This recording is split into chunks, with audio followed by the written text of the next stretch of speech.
magsulti ka.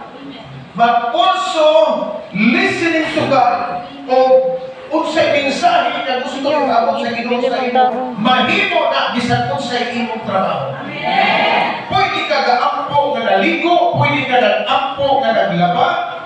Yun na lang nireklamo sa ato nga pastor. Ang ato bang ampo kay isa man ka oras. Kaya ang ato prayer request, kaya namin prayer request po na nakabutang.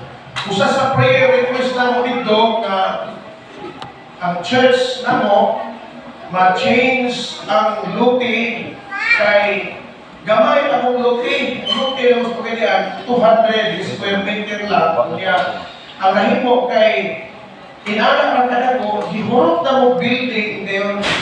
Kung sa ihimo na mo, nagpataas pe. Muna parehas alipod, kaya mo nagpupat o 5 kanda na. Ang mas pagkadian, tulo. Ang buong second floor, simbahan talan. Ang problema na mo, kay highway mo ng atubangan, kaya wala may parking space. Mo nakita, give me o another place. So, part na sa ako ang prayer. Kaya, sa kadaghan sa akong prayer request, dahil may ingon ka, Pastor, ang ato ba prayer request? Mahuman naman, 10 minutos pa. Saan mo na po mag-ampo, ani nga na pa may 50 minutos? Ito ang prayer, dili raman ito magsulti ka sa Ginoo. Apil na dihatto na malandong ka sa iyang pulong, apil